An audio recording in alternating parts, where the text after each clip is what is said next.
Un jeune, tu vois, pour détourner le décret, pour l'annuler, tu vois. C'est différent que si quelqu'un il fait tu vois tout seul. Si quelqu'un il fait tu vois tout seul, il faut qu'il ait beaucoup plus de mérite qu'un public ensemble. Un public ensemble, toujours la tfila, même pareil pour la tfila. Quand la tfila elle est faite en public, tu peux t'asseoir là, si tu veux. Quand la tfila elle est en public, elle monte beaucoup mieux que quand elle est tout seul. Non seulement elle monte beaucoup mieux, mais quand on est ensemble, la tfila elle est moins décortiquée au niveau de l'analyse des anges qui laissent passer le filtre des anges. Il dit qu'est-ce que c'est? Qui c'est celui-là qui prie? Est-ce qu'il y a de l'orgueil dans est-ce qu'il y a d'effronterie dans ce qu'il demande? Tu vois? Est-ce qu'il abuse? Est-ce que c'est quelque chose d'hypocrite? Il filtre, tu vois. Mais quand c'est un public, ça monte sans filtre, directement. Donc, en fait, on cherche toujours à participer à quelque chose qui est fait en public. Même quand, par exemple, on a demandé à Refoua Shlema sur ta maman, on dit Petor Kol Chola Moussel. On l'inclut dans le klal. Alors, quand on va voir quelqu'un pour un piston ou quelque chose, on demande une faveur, on dit je t'en prie, ferme la porte. J'ai une faveur à te demander. Pourquoi? Parce que si tu fais des faveurs à tout le monde, ça ne verra pas de faveur. Si tu as dit non, je vais faire à tout le monde les faveurs, ça veut dire il n'y a pas de faveur, tu comprends? Quand on fait la porte, voilà, en privé, il me fait une faveur qu'il ne va pas faire à un autre, deux poids, deux mesures, là, ça va être mieux. Mais avec Kash Baruch Hu, c'est pas comme ça.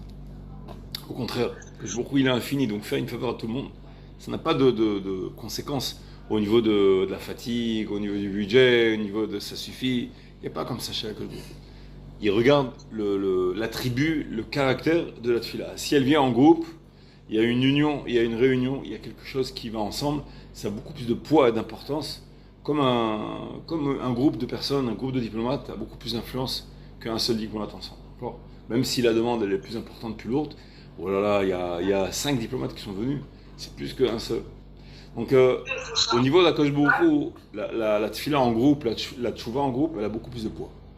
Et donc, Chodesh Elul, elle a un caractère qui est un piston, si tu veux. Que je il dit même si une personne elle vient, elle fait tchouva toute seule, je lui compte comme si c'était une tchouva en public. C'est énorme. Tout seul. À 2h du mat, tu te réveilles, tu dis purée, qu'est-ce que je fais? Tu t'assois, tu fais Netiat Yadayim, tu t'assois, tu restes, tu pries pendant 5-10 minutes. Tu dis qu'est-ce que j'ai fait? Je fais tchouva sur ça. Tu prends une décision tout seul. Personne ne le sait. Tu es en jogging, assis sur le divan, personne ne te voit, personne ne le sait. Entre toi et toi-même, Akash Baruch Hu. Akash Baruch Hu nous compte comme si c'était un public entier qui a fait une tchouva. Donc ça, c'est Chodesh HaRachamim, c'est l'Ichot. Donc à plus forte raison, imagine un public entier, il se réunit pour délaisser l'Ichot. Donc ça a une force qui est, un impact qui est beaucoup plus important. D'accord? Donc ça à ne pas louper. Ça à ne pas louper, ça veut dire qu'une personne, quand il y a une échappatoire et qu'elle loupe l'échappatoire, après l'échappatoire passe, elle va voir le patron il te dit oui mais je t'ai laissé une échappatoire, tu t'es pas échappé. Maintenant tu viens que le bureau il est fermé, il faut rouvrir spécialement pour toi, ça, c'est embêtant. Donc pareil avec Ashbourg, c'est pas qu'il doit ouvrir le bureau et c'est embêtant, c'est qu'il donne une échappatoire. Et la personne elle laisse passer. Donc quand elle laisse passer, c'est une forme c'est pas par rapport à Hachem, c'est par rapport à soi-même. Tu es resté pendant tout le Chodesh Elul, après les 10 Yamé Tchouva, les 12 jours de Tchouva, après Kippour, et tu t'es pas encore réveillé, c'est beaucoup de jours, c'est 40 jours. 40 jours tu t'es endormi, tu te réveilles le 50e jour. Ah là mon fils, tu as loupé des trains. Donc c'est pas grave, après il y a jusqu'à Simchat Torah de ça. Après Simchat Torah, c'est plus problématique, c'est plus dur. L'étau il se resserre, l'écoutille se ferme, et bon, ça redevient normal, entre guillemets, comme dans toute l'année. D'accord? C'est-à-dire que la personne, c'est fini. Elle peut faire tchouva, mais pareil, les critères habituels. Elle fait tchouva tout seul, c'est considéré comme une tchouva individuelle. En public, c'est considéré comme une tchouva publique. Elle ramène deux exemples. Elle ramène la tchouva publique et la tchouva individuelle. La tchouva publique, c'est l'histoire du veau d'or. Une Gemara dans Sota, elle dit, plus ou moins dans ce sens-là, elle dit que ce peuple-là, il n'était pas raoui, il n'était pas, c'était pas à sa place qu'il fasse une faute pareille. Si tu regardes bien dans le Midrashim, tu verras que le Erev Rav, il nous a tenté, il nous a poussé à fond. Il y a eu le web penchant, sa mère même, il a fait une simulation d'un corbillard, d'un espèce d'Aaron comme ça, comme si c'était la tombe de Moshe Rabbeinu qui était dans le ciel. Et tout le monde voyait intuitivement que c'était comme si c'était la tombe. C'était une illusion. Alors les gens pensaient que Moshe Rabbeinu était parti, il ne reviendrait pas. Et ensuite, il y a eu le meurtre de Hur, le fils de Caleb Ben Yefouné, qui les a réprimandés. Il a été assassiné par le Hébreu, parce qu'il leur a parlé durement. C'est pas le fils de Myriam? Le fils de Myriam et de Caleb, les deux. Caleb c'est le père et Myriam c'est la mère. C'est pas contradictoire. Alors, donc quand ils ont vu toutes sortes de choses comme ça, cette pression-là fait que ils n'ont pas assez réprimandé.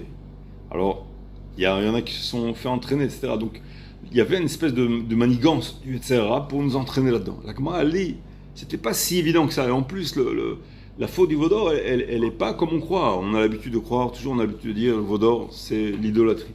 En réalité, même le Passouk dit, la Torah, elle dit, qu'est-ce qui vient, même le Rév Rav lui-même, c'est-à-dire la tourbe nombreuse, ceux qui étaient les Égyptiens qui se sont, soi-disant, convertis, ils n'étaient pas vraiment, se convertis oui ou non, par intérêt, ils voulaient voir les miracles, tout ça. Ils voulaient devenir meilleurs magiciens en apprenant de Moshe Rabbeinu. C'est pas une conversion les Shem Shamaim du tout. Eux, ils sont venus et ils ont dit Aïch Moshe, l'homme Moshe, on ne sait pas où il est et donc on veut un remplaçant. Un remplaçant de qui? De Moshe. C'est-à-dire que Hachem reste Hachem, mais ils veulent un nouveau remplaçant qui est Moshe. Alors ouais, l'idolâtrie. Il n'y a pas l'idolâtrie. L'idolâtrie, c'est remplacer Hachem, mais là, ils ont remplacé Moshe. Seulement, comme ils ont fait ça, Bedarka et Mori, selon la manière des idolâtres, ils ont fait un veau d'or et se sont prosternés devant lui. Ça ressemble à s'y méprendre de l'idolâtrie. D'accord? Même si le veau d'or, en réalité, d'après Ramban, Rabbeinu Bachye, Or HaChaim, des grands commentateurs de la Torah, pas mal de commentateurs de la Torah, ils expliquent que c'était pas de la Avodah Zarah pure, c'était l'intermédiaire. Mais nous, la Torah, elle nous interdit aussi l'intermédiaire. D'accord?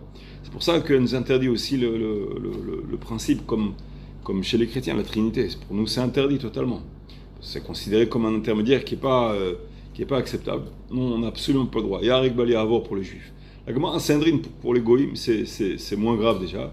C'est considéré par rapport à nous, oui, à quelque chose de pas sous. Mais par rapport aux Goïm, c'est moins grave que pour nous. Pour un Juif, c'est absolument interdit.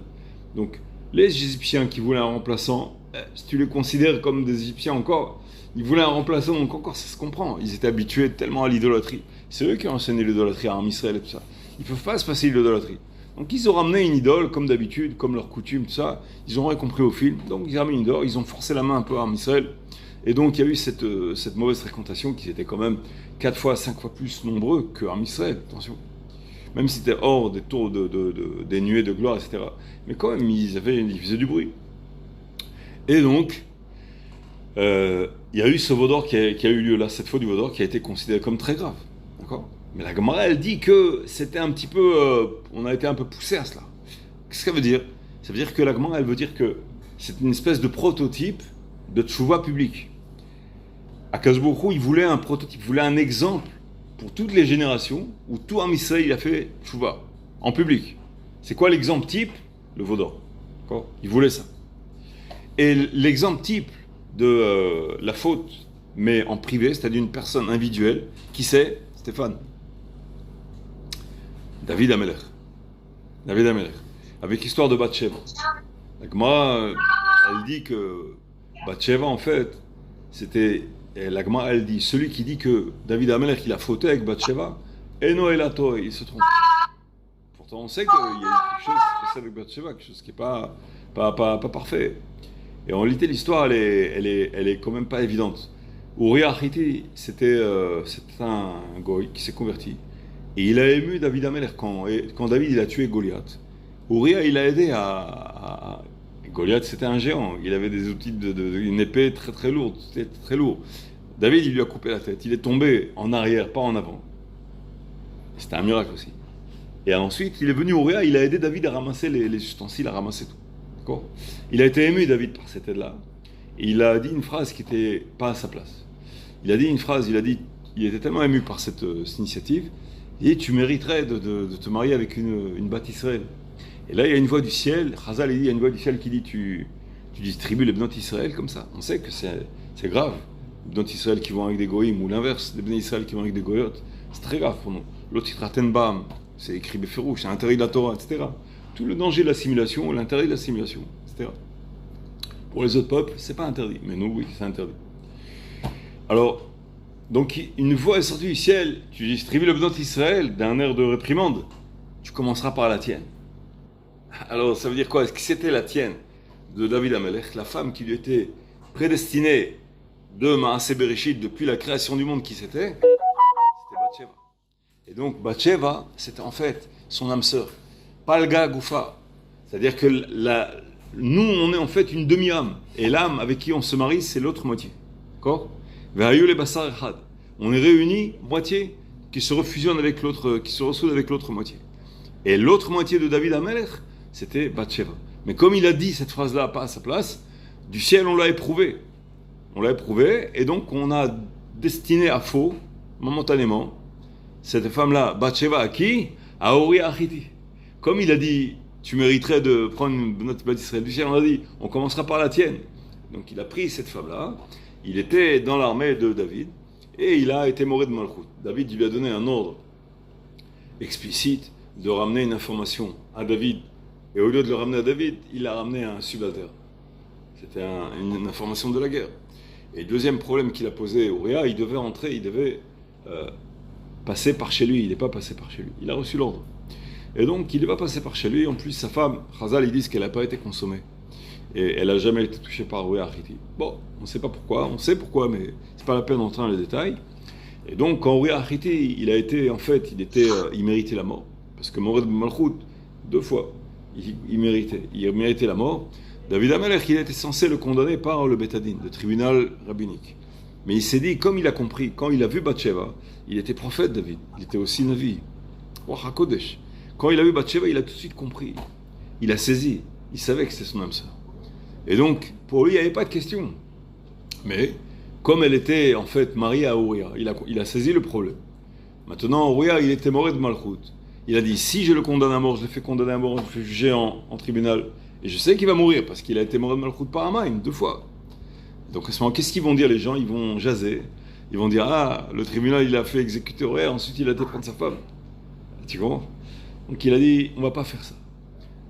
David Amelech, il a envoyé Uriah, tu me suis Stéphane? Il a envoyé Uriah à l'endroit où lui-même il allait tout le temps. Jusqu'à l'histoire où il a été... il y a eu une histoire qui prendrait quelques minutes à raconter. Il a été tenté et il s'est retrouvé en face de Ishbi, l'un des géants, l'un des proches de la famille de Goliath, qui voulait se venger de lui. Et il s'est un peu laissé faire à cause d'un décret qui savait que éventuellement il pouvait faire expier Am Israël.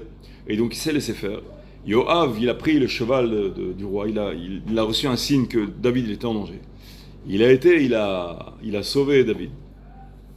Et quand ils sont revenus, il a dit Yoav, il a dit ça suffit. Ne pars plus en guerre. Il était toujours en première ligne, David. David, le roi d'Israël, toujours en première ligne. Il dit, ne pars plus en première ligne, tu commences à être âgé. Et si, là tu as vu, tu as failli mourir avec Ishbi. Si par malheur tu mourais, l'empire d'Israël, il va être disloqué. Jusqu'à ce qu'on va trouver un roi aussi terrible que toi. La dissuasion vis-à-vis de tous les peuples, elle va tomber, ça va être dangereux. Je te demande, reste au palais. En fait, tous les rois restent au palais en principe, mais David non, toujours en première ligne, la Gemara elle dit, il tuait avec un seul coup, il tuait 1000 personnes avec un seul coup de glaive. D'où la Gemara elle dit ça, il était toujours en première ligne. Et donc il est resté au palais, et à ce moment-là, il a envoyé Uriah Hachiti en première ligne, là où lui-même il allait tout le temps. Donc il craignait pas cet endroit-là, juste que Yoav il a convaincu après qu'il a pris de l'âge, c'est-à-dire après beaucoup de guerres, d'accord? Et de ce fait, Uriah, elle était là-bas, il s'est fait tuer. Donc les gens, ils ont dit, ah, il a été envoyé Uriah en première ligne, soi-disant que c'était là où il devait mourir. Toute personne devait mourir en première ligne. Mais non, David lui-même, il était tout le temps là-bas, il mourrait jamais. Donc les gens jasaient, ils disaient alors, David, il a envoyé Uriah se faire tuer. Mais en réalité, oui et non. Oui, parce qu'il savait qu'il méritait la mort, donc il serait tué. Mais non, parce que lui-même, il était tout le temps là-bas, donc s'il ne mérite pas la mort, il ne mourra pas. Et cependant, il y a un pasouk. Stéphane, écoute ce passouk. Il y a un passouk qui dit Lecha levadecha hatat. Ouais, j'écoute. Dans le dernier Mizmor qu'on dit dans Tikkun Chatzot, Tikkun Léa, à la fin, on dit le Mizmor sur Bathsheba. Lecha levadecha hatati. David Amelech, il dit à Hachem, je n'ai fauté qu'envers toi, avec l'histoire de Bathsheba. En quoi il a fauté? La Gemara elle dit, celui qui dit que David l'a fauté. Et Noël à Torah, il se trompe. Alors en quoi il a fauté David? En quoi? Il a fauté tout simplement que comme Uriah Hiti, il était, comme Uriah Hiti, il a été tué par une épée de Sidon, d'idolâtres qui l'ont tué à la guerre. Eux, ils avaient une idole qui était dessinée sur l'épée. Et donc, eux, dans leur service d'idolâtrie, ils se disaient, quand ils tuent un ennemi de leur peuple, l'âme tuée, elle était déposée en dépôt chez leur idole, l'idole de Sidon. Et Hachem, il dit, étant donné que Uriah, il était converti, il était Ben Israël, il était devenu, il méritait la mort. Mais quand il est tué sur l'ordre du tribunal rabbinique, du Bet Hadin, et qu'il est exécuté par un juif, Kadin Ka'alacha, il gagne Olam Haba.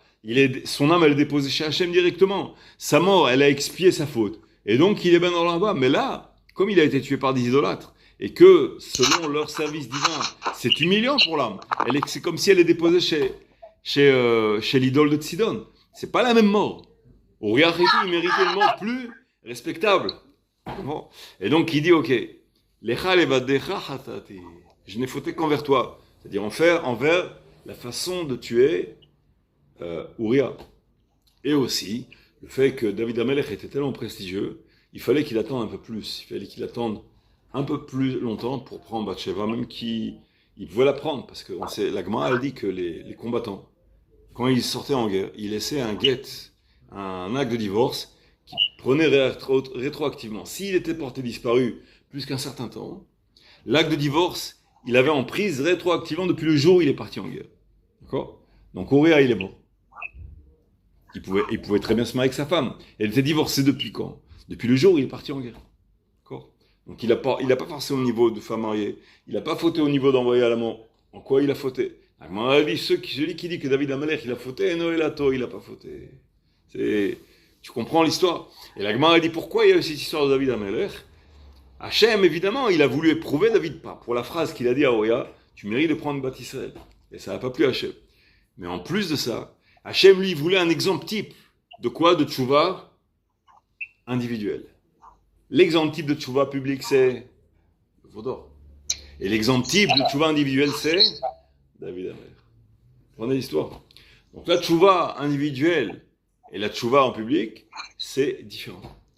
Problème avec le Mazgan. Il y a un fusible qui a... Je sais pas. Non, c'est la minuterie, c'est ça. Fusible, ouais. Tu peux jeter un œil là-bas ? La minuterie. Hein, peut-être. Tu peux jeter un œil ? Là. On continue.